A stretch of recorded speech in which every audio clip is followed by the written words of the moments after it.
We're going to do a brief video on stocks, Luminar, LAZR Stock Analysis. And we've got a daily chart on here for you with 3 moving averages. We've got a green 5-day, we have a red 20-day, and a blue 200-day moving average. And let's take a look at this stock real quick. It is active today, and there's quite a few things going on with it. So let's take a look at it real quick. We can see that this stock's been in the bear market ever since about June of 2021. It's been a very active stock, very aggressively attacking the 200-day moving average. You can see it took a stab at it here in November of 2021. Another really good one here in April of 2022. Another good one here at the second week in August 12th, 2022. And you can see that for long periods of time, this has basically been magnetically attracted to the 200-day moving average.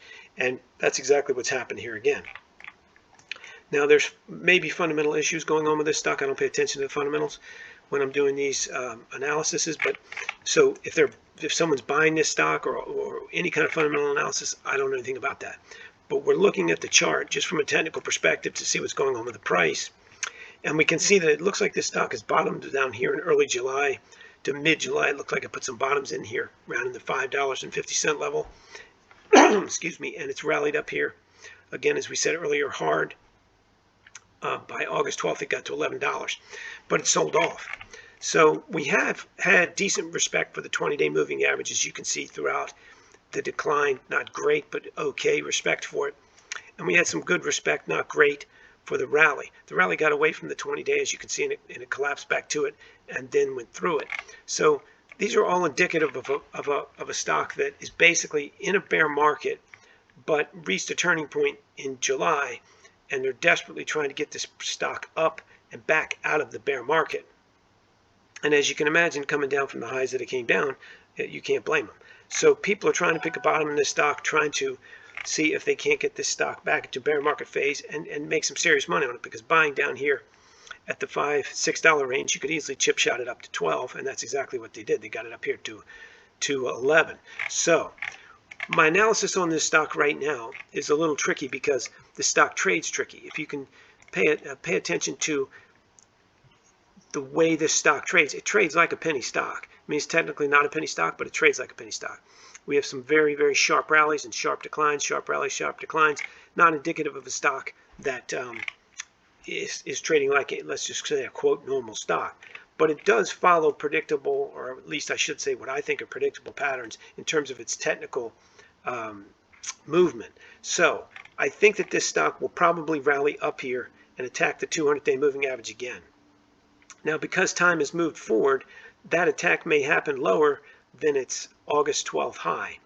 I think you may get an attack of this in a week, maybe 2 weeks, possibly as late as 3 weeks out, middle of October. You may get an attack at this price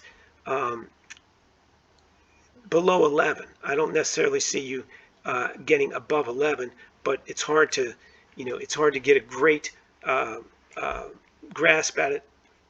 I'm looking for a different chart here, but at the end of the day, if we take a look at this stock today, it's up 8%, 81 cents, $9.90. So $9.90. So the stock is rallying, but I don't see this stock rallying significantly above the 200-day moving average today, tomorrow, the next day. It could do that. So if this stock rallies by, say, Thursday, you could get this stock up to new highs and get to 11.50, 11.60 and bounce up against the 200-day. I mean, clearly we've seen some very aggressive rallies in this stock before, so that could happen. So I think on the short term, we could set a target for this stock at the 200-day moving average. Let's call it $11.60. I think that if it takes longer to do it, you're probably going to run out of gas at a lower level, like $10.50. So again, I know this sounds a little weird, but if you're going to get to the 11.50 plus range tomorrow, I think that's going to be required to be done here soon. If it takes longer, I don't think you're going to get there. I think you're going to run out of gas at about the 1050 level. So this week you might have for entertainment purposes only a target of 1150, 1160. But if it doesn't do it this week, I think you're going to run out of gas and probably challenge and get turned around, at least in the short term, at about 1050 by the first or second week of October. That's my best guess right this moment. Could this stock plummet and go down to challenge its previous lows? I don't see that right this second. I definitely don't see that, but it could definitely challenge this low right here, which was $7.86. And if it did that, you would look for it to challenge the low $7 area and catch some support. It might not catch any support, but that's my basic analysis looking at it right now. Everything for entertainment purposes only, in all my opinion. We don't cover this stock at rbamresearch.com in terms of our algorithmic trading, but we do cover 190 other stocks with 1, 5, and 20-day holding periods. They come out every morning before 7 a.m. And you can see almost all these are zeros today because there's a bear sentiment in our algorithms and today, not built in, but a bear sentiment today, and it's pushing all these over into the not buy territory. You'll see Micron Technologies has a buy signal, Carnival has a buy signal. Most of these are zeros, and you'll see that probably once or twice a week. These are not trend following systems. This is just a basic algorithmic trading that has nothing to do with trends, but it does pretty much get negative when stocks are in bear market territory, which a lot of these stocks are. Let's go down here real quick and look at the trend following system we do put up here for YouTubers.